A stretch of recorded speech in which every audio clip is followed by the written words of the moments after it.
What's up everybody, VB here bringing you some Crysis 3 gameplay, and in today's video we're down in Chinatown, playing a game of Team Deathmatch, and in this match I achieve a max nanosuit, and also in general go on a pretty lengthy streak against some poor unfortunate individuals that happen to be pitted against our team.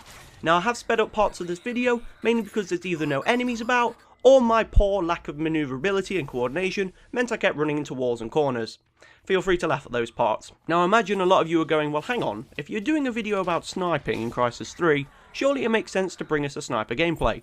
Totally agree with you, I did have one lined up, it was on Pen Depot, with me using the DSG and the Hammer 2, but I kind of accidentally on purpose deleted it when I blanket erased all the files in my folder. Well, despite my Burkish actions, there's actually silver linings here, because this gameplay illustrates the multiplayer much more accurately. You know, the general attitude when it comes to the multiplayer is to embrace the hit and run style. You know, smash them in the mouth, don't hang around too much.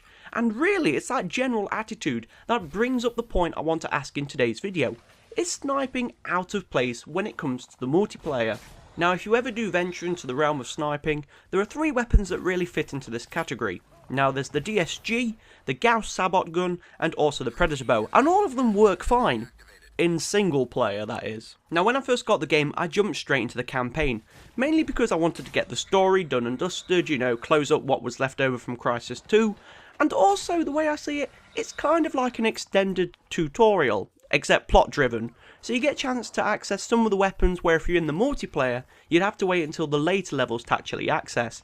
And also playing against the bots in the campaign, it gives you a chance to assess the weapons, figure out the pros and the cons, and really get to grips with them. As Crysis 3 is all about being the hunter in the urban jungle, using the bow and the sniper rifles really do lend itself to that playstyle and that ideal.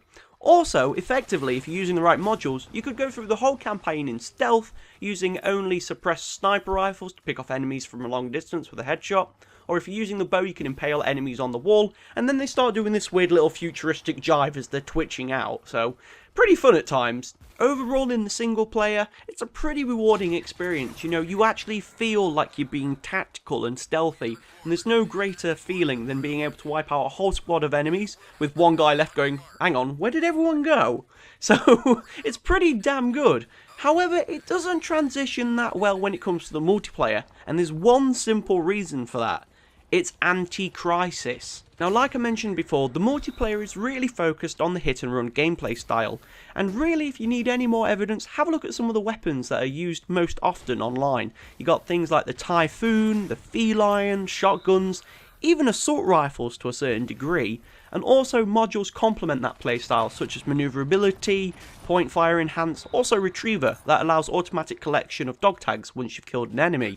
When it comes to sniping, however, it's like the antithesis of Crysis. You're sat in corners, picking off headshots, not making a move, not being too aggressive, being very defensive, and really it just gets a bit boring after a while. That's the point I want to make in this video. Because it's so contrary to the playstyle of Crysis 3, sniping just feels really out of place, and it feels totally pointless. Now, I'm not saying it's completely redundant, you know, people using the bow, using the right modules on the right map, can yield good results, don't get me wrong, but for an average player just like myself, there really doesn't seem to be any merit in doing it. Another thing to bring up, at least in my opinion, is the fact that there's very little in the way of modules to back up a sniper class. Now, everything else seems to complement heavy weapons or assault rifles, but when it comes to sniping, there's only 3 perks I can really think of that are effective. There's proximity alarm, so of course if anyone's closing in on your position you can leg it before they get there. There's also surveillance, so you can tag enemies through your scopes. And finally retriever, because let's face it, no one wants to be the Burke in a ghillie suit running around in a concrete car park looking for that stray dog tag. But hey, perhaps at the end of the day it's just me, I'm not a very good sniper, I'll openly admit that. I tend to pick on the guys that are running around in stealth, which is a guaranteed one-hit kill, or pick on the guys that are in-game but actually away from the controller. Don't rob me on my false sense of accomplishment. So let me know in the comments below, what's your thoughts on sniping in Crysis 3? Is it map specific? Is it really dependent on your modules? Or really, is it just out of place? Does it have any purpose at all in the multiplayer? Well, I guess it's time to wrap this bad boy up, mainly because then I can jump back into Crysis 3 and work on my sniping.